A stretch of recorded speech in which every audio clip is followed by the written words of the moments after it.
Welcome to Uriah Heep, the Magician's Podcast. I'll be covering every studio song the band has recorded and every bonus track that I can find. Each week we'll go over a new song from the beginning to where they are currently, and as they keep adding albums, I'll keep adding shows. Let the deep dive party begin.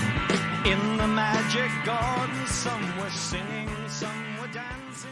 Hello and welcome to another episode of Uriah Heep, the Magician's Podcast. We are on our last song of season 16, guys. This is the end of the Equator album, and it will also see the departure of two of the members, Peter Goalby and John Sinclair.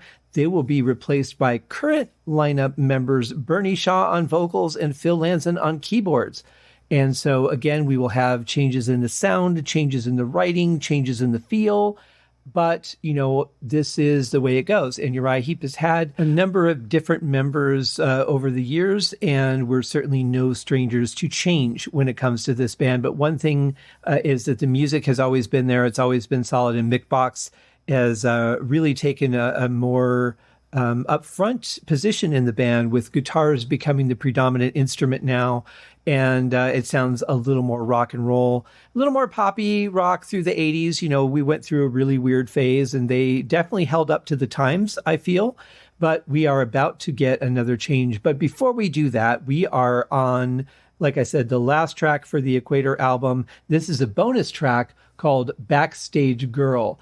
And as I was looking at my notes, I happened to notice something really weird in the lyrics. And I'm not going to mention it now. I want to see how it plays out, because sometimes reading things on the page and how they sound in a song are completely different. Like, I can look at something on a page and go, that really doesn't make sense, or that really doesn't work. But the way it's done in the song can sometimes bring it to life and make it understandable in a way that the page can't. So I'm going to save that comment for just a little bit later when we're in the song and we hit that point. But I have to say, on paper, I had to laugh because it sounded funny. Before we get into the show, of course, you know, it's Monday. What'd you guys do this weekend? I did a bunch of podcasts, and I worked on drums, and, you know, pretty much kept out of trouble. Did I even leave the house? I did barely leave the house to run to the store really quick. But apart from that, it was lockdown for me and getting stuff done in the studio. I hope you guys enjoyed your weekend, though. And even if you're going stir crazy, I hope you're finding some, you know, new and interesting ways to occupy your time while we continue to get through this crazy pandemic that we are apparently still in. So I want to thank a couple people real quick. You know, it is Monday. I want to send a quick shout out to my buddy Scott Lazinski, who did the amazing logo for the show, both the light and dark logos that you see flip every season. And of course, my friends at Audionamics, who created the instant dialogue cleaner that I will not do a podcast without. And my great friend Dave White, who is Uriah Heep's director of social media. He keeps the posts going. He lets everybody know what's happening with the band. He posts the videos. And I think he does the YouTube channel too. I'm not sure. But he handles the Twitter site, the Facebook stuff, the website. That's all him. He does an amazing job there. And, I want to thank everyone who's shared the show, whether it's, you know, just the episode or let people know that the show exists. The audience is growing, and a lot of that has to do with you guys just letting people know that it is a thing. And being that you're fans of this band, I would imagine you might know some other people that would enjoy this band's music. So thank you for letting them know. And of course, I have to thank my brothers at the Deep Dive Podcast Network. Over at Deep Purple Podcast, we have Nate and John. At Skinnerd Reconsidered, we have The Simple Man. At T-Bone's Prime Cuts, on the other side, we have Terry T-Bone Mathley. We have Rye at Sabbath Bloody Podcast, Paul, Joe, and David at In the Lap of the Pods. We have Andy and Matt at Hawk Binge. We have Eric and Jonathan at Maiden A to Z Pod. We have Daniel and Josh at Diary of a Madman, the Ultimate Aussie Podcast, and Bennett Sam at Universally Speaking, the Red Hot Chili Peppers Podcast. And of course, I definitely have to send a shout out to my buddy Brandon over at Metallicast. You know, I just saw, I record a lot of these episodes a bit ahead, but I just saw last night where Elton John was on Howard Stern with Metallica, a group of people I would have never thought would be in the same place at the same time. Elton was through Zoom, so he wasn't physically there. And Miley Cyrus what would seem to be an incredibly strange conglomeration of people. But I found it just amazing that Elton said that Metallica's song "Nothing Else Matters" was one of the best songs ever written. And, James Hetfield said that he thought it was just too mushy for a metal band to be doing a song like that. And he almost didn't bring it to the band at all. He was afraid of the reaction he would get, what they would think of him for writing it and presenting it. It's one thing to come up with an idea, and it's another thing to present it to the band and say, hey, I think this song is worthy of our reputation and being a part of one of our projects. That's a pretty big deal, especially when you have the history and reputation that Metallica does.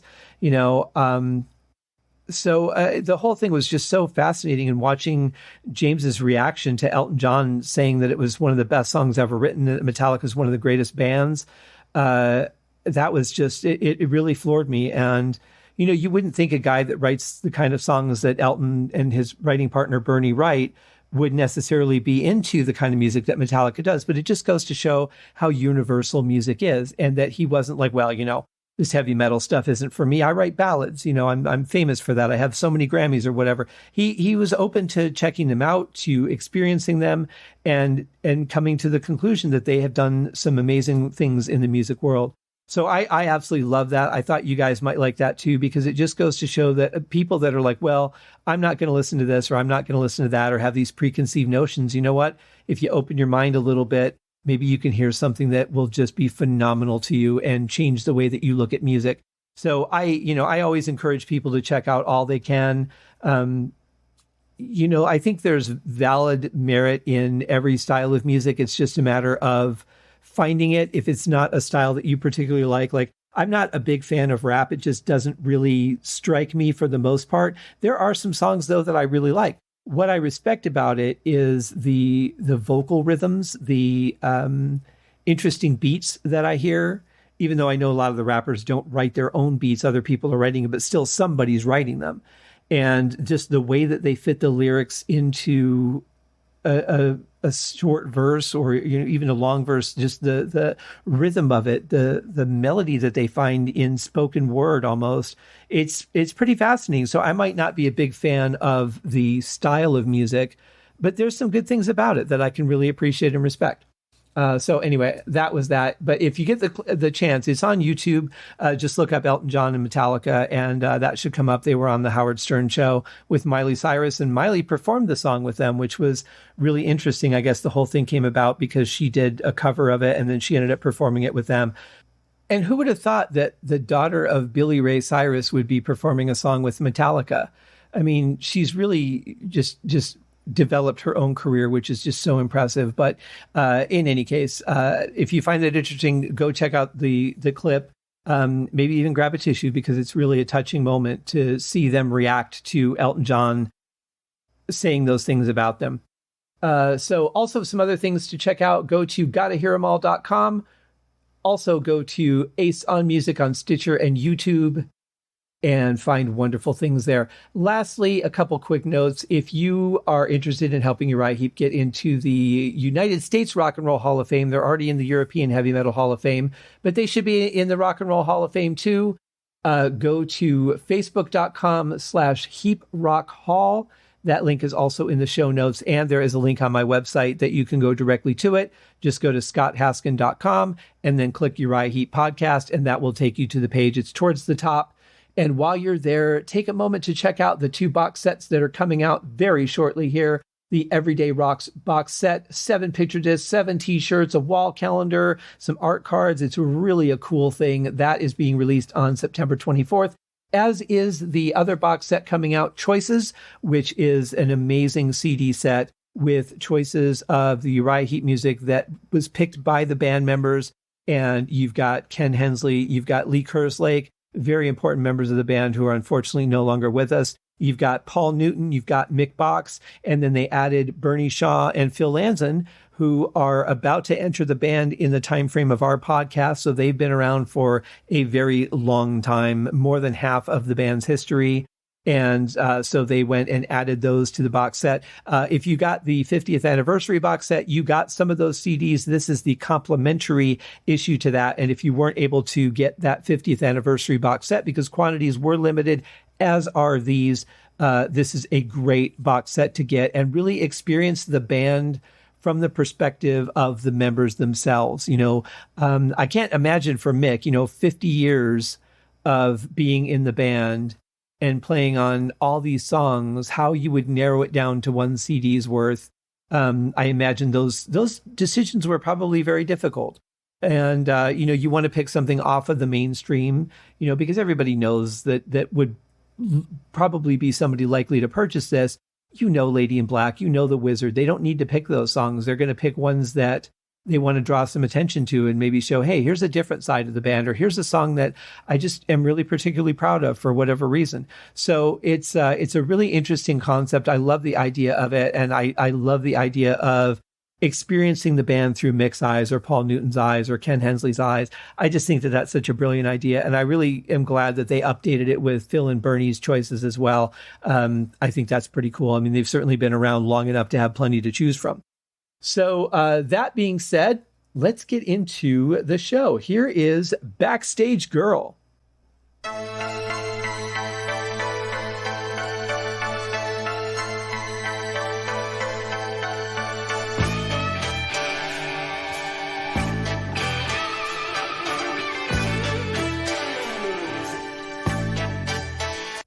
Another interesting opening.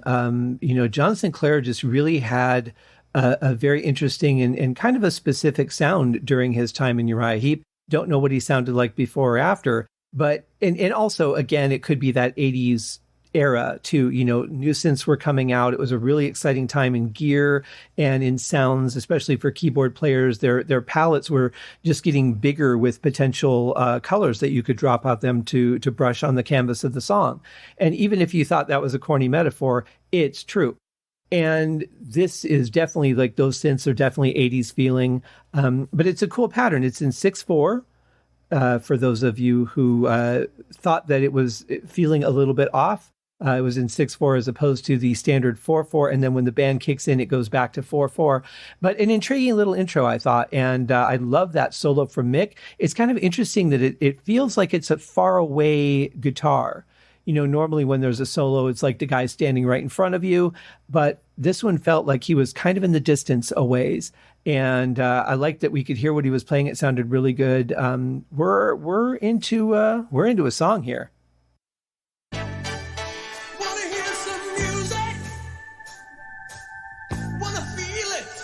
Play it nice and loud. Will you be my sweetheart? Come backstage, hang out with the crowd.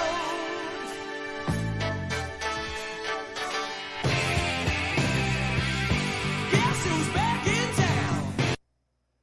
Well, this is interesting. First off, I love the little fill-ins. We've got a little bit coming in from Mick. We've got some coming in from the backing vocals. That was a really interesting delivery from the backing vocals too. Something that is a little bit more unique and not just their normal unique way of delivering backing vocals, but unique for them, which is even more unique for anyone else. And then, that last line from Peter was kind of interesting. I've never heard him sing almost sarcastically. That's probably not the right word. Maybe arrogant would be the right word. Like, look who's back in town. Me, you came to see me. I don't know. That just felt like a weird delivery to me, but he sounds good. Like his voice is just as good as it is on any song, singing with that same power that we're used to from him. That's just so incredible.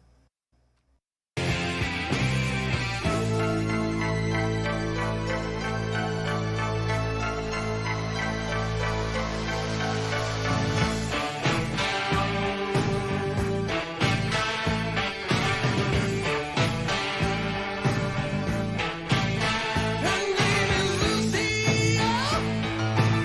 She knows the words to all the songs.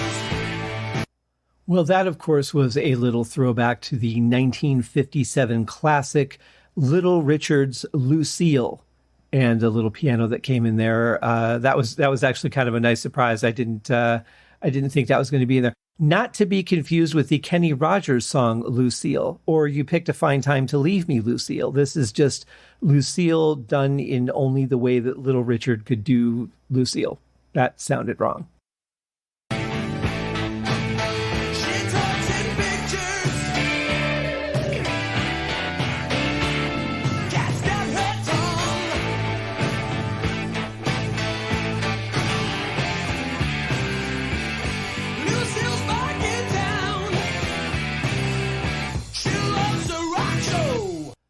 Okay, so it looks like the lyrics were a simple case of just being input incorrectly. So I've sent off a correction for that. But yeah, it didn't make any sense. But now that I've heard it, I can say, yeah, the lyrics were just wrong. So yeah, I'm not sure how sold I am on this song, though, to be honest. It seems kind of, the lyrics seem a little bit cheesy to me. And I'm that's kind of dragging me down a little bit on this one. But I like the music. I think that riff in that last section was really cool. I love the way that the keyboards and the guitars sound together. And, I like the music. I'm just not sold on the lyrics. I think that's, I can see why they didn't release it on the album, but this was released as the B-side to Rockorama, which is kind of interesting. So again, why it was included on the deluxe edition. They're trying to get all those released songs. But yeah, I don't know. I don't really know about it. Maybe I'll feel differently as the song goes on. We'll see. But for now, I'm definitely enjoying the music at least. So let's see where we go next.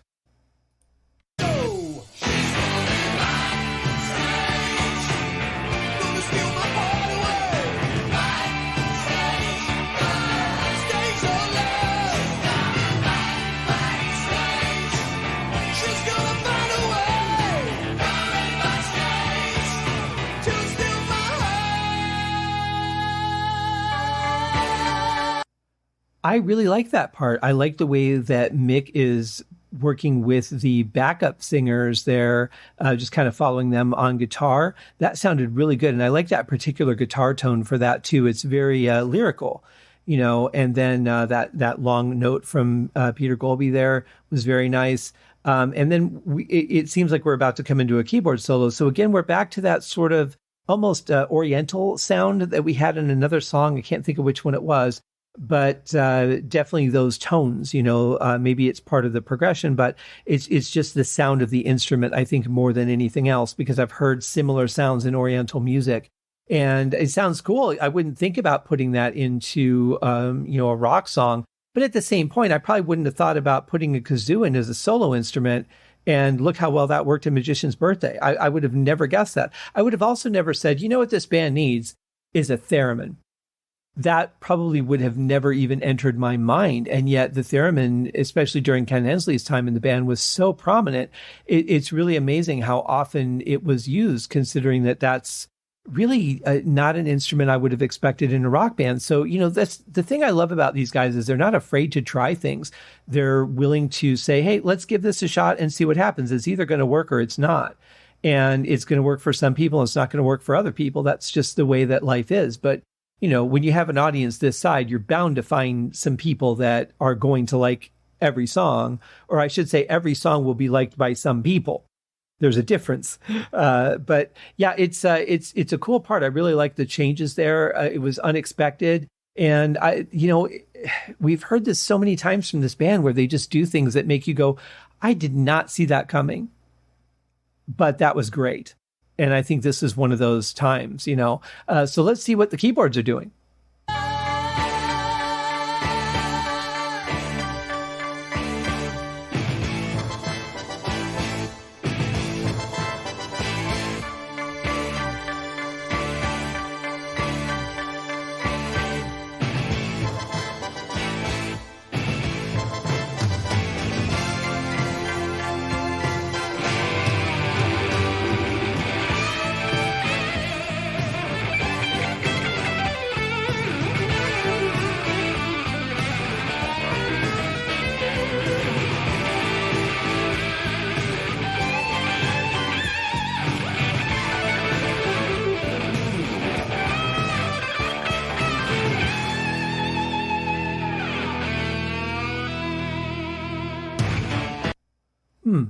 I'm not sure I really understood the keyboard part of that section. I mean, I get the throwback to the intro.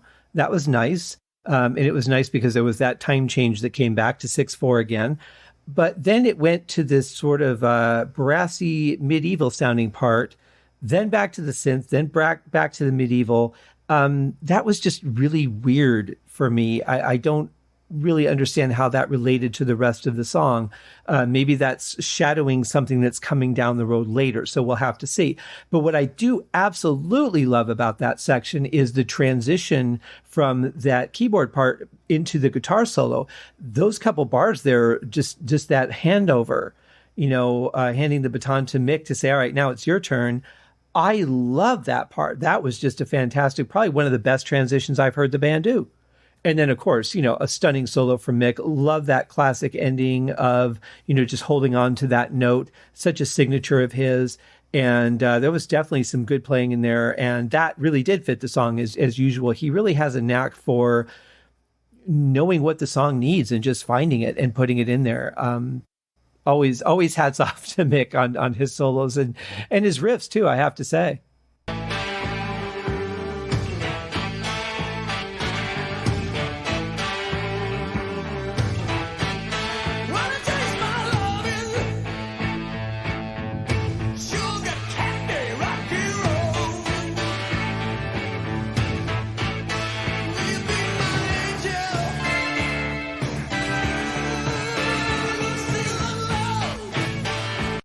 Okay, this really comes down to a mixing and an EQ thing.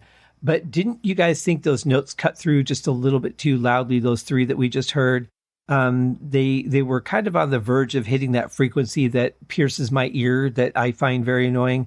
But it was just like they were just a little bit too loud, and they just had a little bit too much of the wrong EQ. I think they could have been flattened out a little bit and sounded really good. But they kind of took me out of the song. And I always like to use the analogy of being in a movie theater and you're watching the movie and you completely forget that you have a physical presence, that you're in a movie theater with other people, and all of a sudden something happens. Maybe, somebody drops their soda, or somebody screams, or just the movie kind of drops you for a second. And all of a sudden you're like, whoa. You see the edges of the screen, you're in the theater, and you're not in the movie anymore. And that movie's going to have to work harder to get you back into the movie. And when I hear things like this, that just, there's nothing wrong with the writing or performance standpoint. It clearly comes down to just the way it was mixed. It just kind of takes me out of the song a little bit. So, it's amazing how the slightest thing can do that sometimes. But overall, the performances in this song are really good. The music is fantastic. And I wish that they would have rewritten maybe some other lyrics. This song might have stood a better chance. But like I said, they did release it as a single. It was a B-side. So they must have seen a little more merit in it. I'm just kind of getting lost on the vocals myself. Not the performance, the actual lyrics.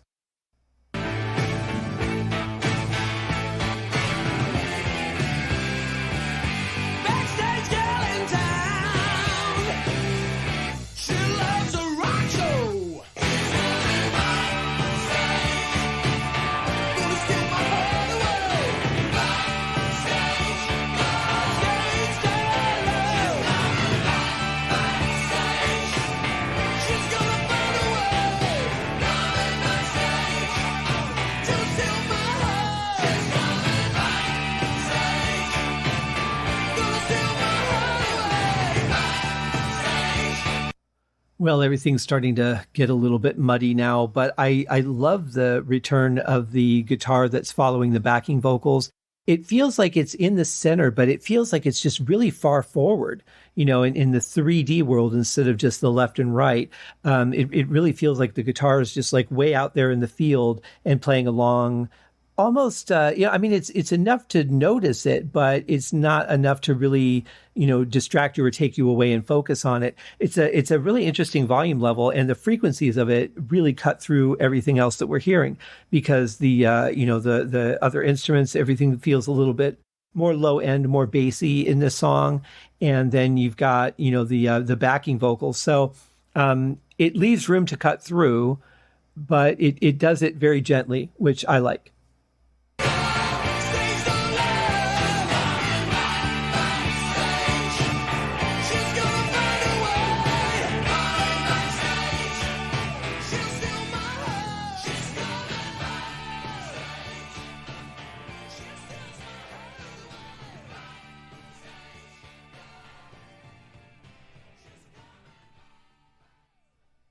Now, see, I could have gone more with that. She's a backstage girl. She steals my heart away. That was pretty cool. But just like she likes rock, that part really just kind of lost me. I like where this was heading. I also think it was interesting to have those kind of stops and everything during a fade out when you didn't have them before. So maybe that fade out was a little early. Of course, I don't know how long they went on to play. They might have stopped shortly after this, so they needed to fade the song a little bit early. But that's kind of an awkward fade. That fade probably should have started after the stop and restart. Then it starts fading down. Would have made a little more sense to me. Musically, I really liked the song. Lyrically, I thought it felt a little flat for me. But musically, I think it had some really good stuff to it. And if nothing else, if it hadn't been released at all, they could have harvested some of those parts, to put other songs together. But overall, I mean, I would still say it's a decent song, but not one of my favorites. And, honestly, we've done a lot of songs on this show. We're about to hit season 17. So we've done 16 albums now worth of songs and bonus tracks.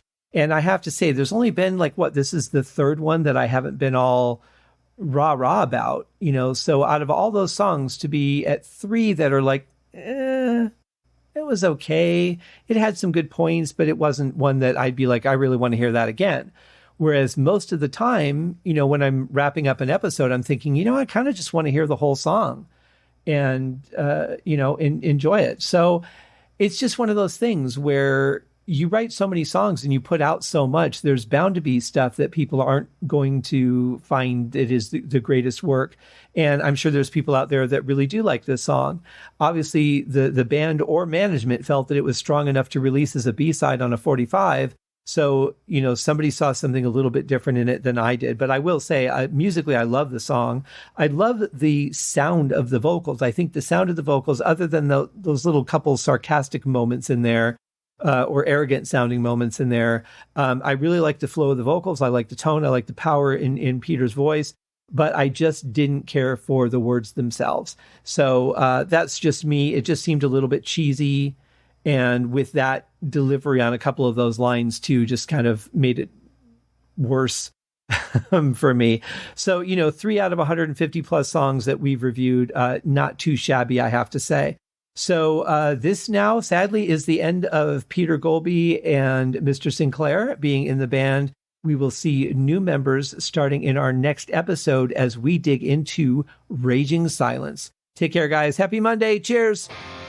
Thank you for joining me on this episode of Uriah Heep, the Magician's Podcast. If you have enjoyed this show, please consider going over to Apple Podcasts or your favorite podcast outlet, leaving a rating or a review.